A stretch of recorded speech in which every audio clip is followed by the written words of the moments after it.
Praise the Lord. இன்றைய தியானம் பிரசங்கி 3ஆம் அதிகாரம் 1 முதல் 12 வரை. ஒவ்வொன்றிற்கும் ஒவ்வொரு காலம் உண்டு.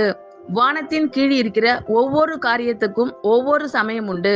பிறக்க ஒரு காலம் உண்டு, இறக்க ஒரு காலம் உண்டு, நட ஒரு காலம் உண்டு, நட்டதை பிடுங்க ஒரு காலம் உண்டு, கொல்ல ஒரு காலம் உண்டு, குணமாக்க ஒரு காலம் உண்டு, இடிக்க ஒரு காலம் உண்டு, கட்ட ஒரு காலம் உண்டு, அழ ஒரு காலம் உண்டு, நகைக்க ஒரு காலம் உண்டு, புலம்ப ஒரு காலம் உண்டு, நடனம் பண்ண ஒரு காலம் உண்டு, கற்களை எரிந்துவிட ஒரு காலம் உண்டு, கற்களை சேர்க்க ஒரு காலம் உண்டு, தழுவ ஒரு காலம் உண்டு, தழுவாமல் இருக்க ஒரு காலம் உண்டு, தேட ஒரு காலம் உண்டு, இழக்க ஒரு காலம் உண்டு, காப்பாற்ற ஒரு காலம் உண்டு, எரிந்துவிட ஒரு காலம் உண்டு, கிழிக்க ஒரு காலம் உண்டு, தைக்க ஒரு காலம் உண்டு, மௌனமாய் இருக்க ஒரு காலம் உண்டு, பேச ஒரு காலம் உண்டு, சிநேகிக்க ஒரு காலம் உண்டு, பகைக்க ஒரு காலம் உண்டு, யுத்தம் பண்ண ஒரு காலம் உண்டு, சமாதானம் பண்ண ஒரு காலம் உண்டு.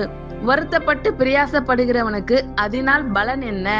மனுபுத்திரர் பாடுபடும்படி தேவன் அவர்களுக்கு நியமித்த தொல்லையை கண்டேன்.